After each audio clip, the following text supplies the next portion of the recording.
News Tamil கழுகு. 8 வருஷமா பேசாம இருந்த 2 பேர் இப்ப மனம் விட்டு பேசி மௌன யுத்தத்தை முடிவுக்கு கொண்டு வந்திருக்காங்களாம்.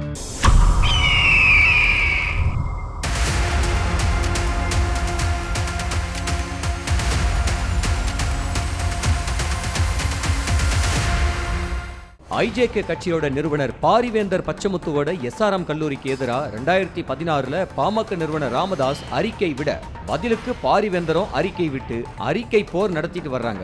ஒரு கட்டத்துல 2 தரப்பும் வெவ்வேறு விதங்கள்ல தாக்கி கொள்ளும் அளவுக்கு பகை வளர்ந்துச்சு. பாமக இருக்கிற கூட்டணியில நான் இருக்க மாட்டேன்னு 2019 தேர்தல்ல பாஜக கூட்டணியிலிருந்து விலகி திமுக கூட்டணிக்கும் 2021 மக்கள் நீதி மய்யம் கட்சியோட கூட்டணி வச்சும் தேர்தலை சந்திச்சாரு. ஆனா 2024 பாஜக கூட்டணியில பாமகவும் ஐஜேகவும் இருந்த நிலையில பகை வேணாம்னு சில பேர் தலையிட்டு 2 தரப்பையும் சமீபத்துல சமாதானம் செஞ்சு வச்சிருக்காங்க. கடந்த ஆகஸ்ட் 24ஆம் தேதி பாரிவேந்தர் பச்சமுத்துவோட பிறந்த நாளுக்கு தைலாபுரம் தோட்டத்திலிருந்து பாமக நிறுவனர் ராமதாஸ் தொலைபேசி மூலமா பிறந்தநாள் வாழ்த்து தெரிவிச்ச நிலையில 8 வருஷத்துக்கு அப்புறமா பகைய மறந்து 2 பேரும் நீண்ட நேரம் மனம் விட்டு பேசியிருக்காங்க. சிவகாமி சபதம் கேள்விப்பட்டிருப்பீங்க, ஜோதிமணி சபதம் கேள்விப்பட்டிருக்கீங்களா?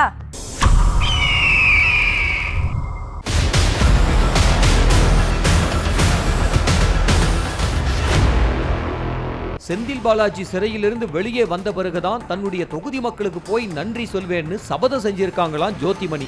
செந்தில் பாலாஜி ஜோதிமணி தரப்பு இடையே கடந்த காலங்களில் மோதல் இருந்தாலும் நடைபெற்று முடிஞ்ச எம்பி தேர்தலில் செந்தில் பாலாஜி ஆதரவால தான் ஜோதிமணி ஜெயிச்சதா முழுமையா நம்புறாங்க. அதற்கு நன்றி கடனா அவர் வெளியே வந்த அப்புறம்தான் அவரோட சேர்ந்து போய் நன்றி சொல்ல திட்டமிட்டு இருக்காங்களாம். கரூர் நாடாளுமன்ற தொகுதியில் இருக்கக்கூடிய 6 சட்டமன்ற தொகுதிகளில் மற்ற மாவட்டங்களில் உள்ள வேடச்சந்தூர், மணப்பாறை, விராலிமலைன்னு 3 சட்டமன்ற தொகுதிகளுக்கு போயிட்டு நிர்வாகிகள் மற்றும் வாக்காளர்களை சந்திச்சு நன்றி சொன்ன ஜோதிமணி கரூர் மாவட்டத்தில் உள்ள அரவக்குறிச்சி, கரூர், கிருஷ்ணராயபுரம் ஆகிய 3 தொகுதிகளுக்கு இதுவரைக்கும் நன்றி தெரிவிக்க போகலையாம். அண்ணன் வரட்டும், போஸ்டர் அடிச்சு பிரமாதப்படுத்தி உள்ள போகலாம்னு வெயிட் பண்ணிட்டு இருக்காங்களாம். அண்ணாமலை படிக்க வெளிநாடு போன நேரத்துல கட்சியை கவனிக்க அமைச்ச ஒருங்கிணைப்பு குழுவை சுத்தி நிறைய சர்ச்சைகள் உருவாகி இருக்கான்.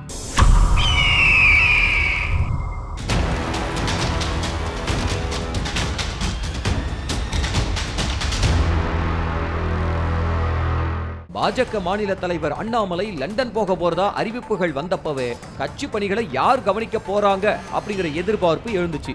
ஒரு பக்கம் நயினாரும் தமிழிசையும் பொறுப்புக்காக போட்டி போட கட்சி தலைமை அதற்கு சம்மதிக்கலையாம். இருந்தா கூட கட்சி செயல்பாடுகளை கவனிக்கிற பொறுப்பை கொடுப்பாங்கன்னு எதிர்பார்த்த நிலையில ஹெச் ராஜா தலைமையில ஒருங்கிணைப்பு குழுவை அறிவிச்சிருக்காங்க.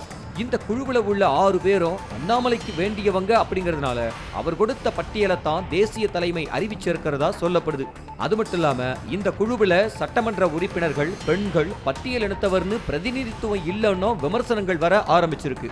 இதனால தமிழ்நாடு பாஜகவோட சீனியர்கள் சில பேருக்கு வருத்தமா. புதுச்சேரியில அரசியல்ல ஆளும் கட்சி மத்தியில ஆளும் கட்சியை கழட்டி விட்டுட்டு புதிய கட்சி கூட கூட்டணி அமைக்க திட்டமா?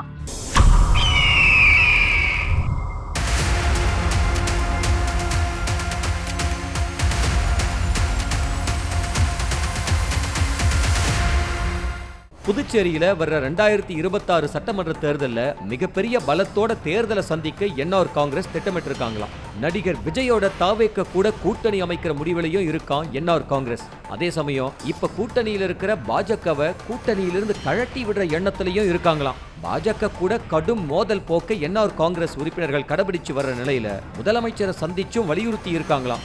பாஜக கூட கூட்டணி வச்சா மாநில அந்தஸ்து வளர்ச்சி நிதின்னு நினைச்சு திட்டமிட்ட நிலையில எதுவுமே பாஜக செவி சாய்க்காம இருக்கிறதும் கூட்டணியை விட்டு வெளியேற காரணமா மாறி இருக்கான். இந்த நிலையில தான் அதிமுக கூட கூட்டணி அமைக்கிறது பத்தியும் புதுச்சேரியை பூர்வீகமாக கொண்ட தாவைக்காவோட புஷி ஆனந்த் முதலமைச்சர் ரங்கசாமியோட தீவிர விசுவாசி அப்படிங்கிறதுனால அவர் மூலமா விஜயோட நெருங்குற திட்டத்துல இருக்கான் என்ஆர் காங்கிரஸ்.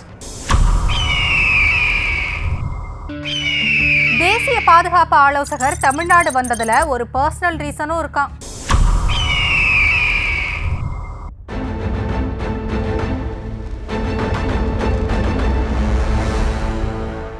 தமிழ்நாட்டுக்கு அரசு முறை பயணமா வந்த தேசிய பாதுகாப்பு ஆலோசகர் அஜித் தோவல் சென்னை வந்து ஆளுநரை சந்திச்சிருக்காரு.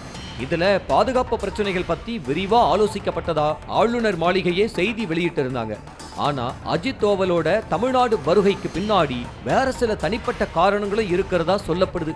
சென்னையில் உள்ள அமைந்த கரையில அவர் தனிப்பட்ட முறையில ஒருத்தரை சந்திச்சதாகவும் அவங்க ஆன்மீக விஷயங்கள்ல தொடர்புடைய சிறுபான்மையினர்னு சொல்லப்படுது. இந்த விவரங்கள் அவரோட பயண திட்டத்துல இல்லாத நிலையில அது அவரோட பர்சனல் சந்திப்புன்னு ஒரு தரப்பினர் சொல்றாங்க.